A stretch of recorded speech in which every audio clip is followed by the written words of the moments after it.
अस्सलाम वालेकुम ख़वातीन व हज़रात, आपको अहम और ताज़ा तरीन ब्रेकिंग न्यूज़ से आगाह करते चलें कि मोहम्मद आमिर का कहना था हमने ऐसे खिलाड़ी चुने हैं। बाबर आज़म और मोहम्मद आमिर का कहना था कि बाबर आज़म ने कहा है मोहम्मद आमिर के कहने पर हमने ऐसी प्रैक्टिस और ऐसी तरबियत दी है खिलाड़ियों को जो ज़्यादा से ज़्यादा बैटिंग करेंगे और बॉलिंग में भी बहुत अच्छा मुजाहरा करेंगे और श्रीलंका की टीम को शिकस्त देंगे।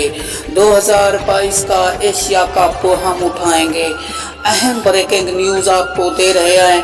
बाबर आज़म का कहना था ये मुकाबला हम बहुत जल्द जीत लेंगे और 2022 एशिया कप अपने नाम कर देंगे। बाबर आज़म का कहना था मैंने एक ऐसी प्लानिंग सोची है जैसे श्रीलंका को शदीद खतरनाक शिकस्त होगी, उसे इल्म भी नहीं हमने कौन सी प्लानिंग सोची है।